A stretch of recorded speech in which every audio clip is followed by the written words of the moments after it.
Hello, everyone. This is Nathan Edwards, your host of Ego Energy Getting Organized. Now, I'm taking a class, and my teacher is making us do an assignment. The class is Contemporary Social Issues. The issue I'd like to discuss, and one that's really close to me, is male suicide. Specifically, Canada, Ontario, where we are. Um, I can start with my story of why it's important to me. Um, I had a friend when I first moved into this town where I'm at right now, and we bonded over music. One of my loves when I'm feeling alone. Something I like to do is just pick up the good old guitar, find people to play with, and make music. Now, this bandmate that I made when I first got to town, um, our first jam session, I could feel his energy. He had that good vibration, and this is why this stuff's important because a lot of people are good at hiding their true feelings, or when they're going through difficulties, um, they try to play it off like it's all cool and everything. And I could tell I was like, this guy's special. Like, I like this guy. Became my buddy, man. He became my bro. He was the drummer. I'm a bass player. We immediately bond. Um, and it's just something that you kind of neglect. You kind of think it doesn't happen, or if you haven't been touched by suicide, maybe one of your friends has, or you know, we all have those. Specifically male suicide. You have a brother, uncle, father, whatever, and it leaves a void in this world when they go. Because honestly, I still kind of haven't forgiven this friend. I kind of sensed when things were going, you know, you kind of feel energy. I feel energy, hence this channel, Energy Getting Organized. Um, but I kind of felt like things were changing or drifting. He was just going through things, but not opening up. So that's the big thing I would like to talk about next. But it's just being able to feel safe as a man to share what you're going through and whatnot. But let's keep this video on topic. The issue I want to talk about is male suicide. Um, we should care because, like I said, there's a void. We all have a place to fill in this world, and I find suicide very selfish because they don't get to deal with the repercussions after they go. They don't see how much their lives really impacted other people, or they belittled their meaning in this world. They kind of didn't see the importance of who they really were. And I know I was just mad.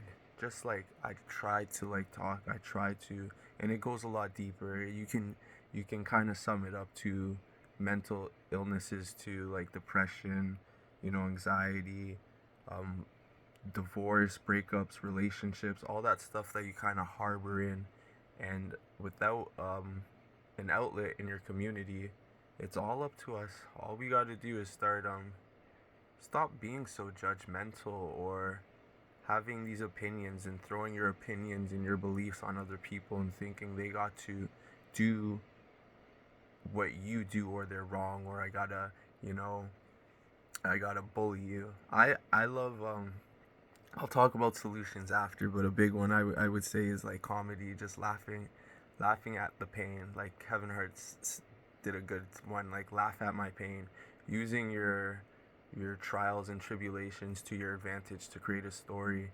And I feel like a lot of men that go too soon, they didn't never got the opportunity to find an outlet, and they figured, that's the road to go down. Um, not trying to judge or anything. I just wanted to. I guess it's my ego that kind of made me like try to save him. It's like I can do this. I sense something's wrong. He'll listen to me. It's okay, but it's not my journey. It wasn't my decision. It's something all of us just have to be there, be weary, yeah, weary for our fellow fellow humans that we live with, just being able to understand when, if you're a bully, like when it's too much, or if you're a friend, if you're too consumed with your problems that you're not giving other people the chance to open up to what they feel. Um, just like some numbers, like 4,500 deaths per year due to male suicide. A lot of females do attempt suicide, but men are like 3 times more likely to actually, get it going. And like, even if you're like, it's tough for me, cause like I'm a dad now, and I find like purpose. Like I kind of think it's like, if I were to go, how would that affect everybody else? So I have those thoughts kind of like giving me more purpose and drive to be a better man. But if you lack, substance, or like a belief in yourself, it's gonna be very hard to, what do you say, to go on living. It's like, let's just end it. And I feel like we're playing God when we do that, because you're like, all right, if this is the only thing I can control, let me control it. And just a little humor, I'll just throw out a little humor here. I kind of find when you do commit suicide and you're trying to escape the realities of life, uh, the universe kind of makes you kind of take the test all over again. I feel like you would have to end up coming back and going through the same troubles and trials all over it again. So why not try to create your heaven on earth? If you're going through hell, what can you do to find meaning and find purpose? Because if you do your study, if you do your works, especially in history, a lot of people with a lot less have made it through a lot more than what we're going through. So especially now, I feel like, because we're not in war times, we don't have, we're just a lot of distractions, a lot of time, and your enemy, your true enemy is yourself. When you have an idle mind and you're not focused on a goal or anything, you just kind of sit there and these thoughts will enter, and if you're not careful, you'll lose the battle, because it's a hard battle to win. Your mind just, it's a tool, and if you let it take control, it's gonna be a hard fight. So just more stuff that we can do for a solution, because we've all been affected some way or form, and it kind of, what do you say, the vibe is off. When somebody goes, the vibe changes. There's a shift for sure. So more open communities, I guess, more safe spaces where you can actually speak your mind. Because I think growing up back in the day was whatever. A lot of men are like, oh, I have this masculine energy. Oh, if I feel soft, I am soft, or whatever. But not knowing that we are both masculine and feminine energy, and it resides in us. And how you transmute that to living life is up to you. You shouldn't feel bad for having these feelings, and when you hold on to that, it's like, oh, I thought like this, so I must be a bad person, or I'm not worthy to live this life. It's like you, you have to be your own biggest supporter, because it's your life. If you don't love yourself, how are you going to love anybody else? And once that love goes for yourself, somebody breaks up with you, and you feel like you don't have power to change or find somebody new, there's no hope and emptiness, then you'll take it. You just, I'm gonna take my own life. So deal with your energy. We both have feminine and masculine energy. Don't feel like you're weak for having that. I think not necessarily church, but a big one for me is Jesus.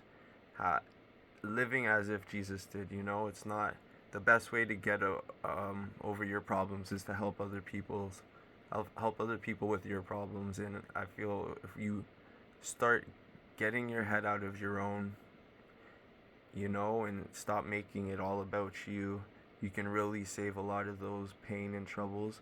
Obviously, easier said than done, but I'm just saying, volunteer somewhere if you have these thoughts, and just see you have a better life than a lot of other people, and don't take your life for granted. Um, More humor for sure. Like, check out comedy shows, go to events that be around people that you like. If you don't like a group of people or you find that environment's bad for you, try and find a better safe spot. It's all me to people that don't have suicide thoughts. Just try to be open and aware of people that, if they're genuinely positive, try and keep them to that. And a lot of the times, people that are really happy all the time are the ones that are in pain the most. So be aware of that. Like, it's a lot of masks, and you gotta be able to sense it, and kind of call them out. Don't be afraid to call people out. So you got, like, even if people going through divorce, abuse, bullying, breakups, just mood changes, shifts, be able to say that, and be a good enough friend or a coworker, brother, whatever, to just call it out and be like, hey, are you actually all right? Let's go for a walk if you need to. Yeah, and a website I found, buddyyup.ca, just helps people with resources. The more we're aware of suicide and like what we can do, like there's a number 988 that you can call if you're thinking of suicide. For sure, you can give that a go and talk to people on the help phones, because it's up to you. If you're thinking about suicide, you got to reach out and seek help before it's too late. You're not going to win this battle alone. We're all in this together, and it affects us all. It definitely affects us all. Kill the mood, man. What is that? Like, out of a population of 100,000 people, there'll be like 15 suicides for males, and it's like, we're supposed to be pillars in communities to help raise up children and everything. And it doesn't even have to be your kid. You're still an influence to somebody else's kids, and you kind of put the pain on everybody else. So, just gonna keep it short, I appreciate this assignment question. Something I do want to help out more. Just the beginning of Ego is all about that, organizing our energy getting organized. I feel with more purpose and drive to, make the world a better place by making you a better place or better, essence in the world. You can avoid all this. So, it's Nathan Edwards. Thank you, teacher, for this assignment. Like she said, we gotta put it on YouTube and everything. So why not make it something special? And this is Nathan Edwards, your host of Ego, Energy Getting Organized. So watch out for our fellow humans, our fellow, what do you call that? Partners and everything in this life. All right, we're not in this alone. Let's take care of each other by taking care of ourselves.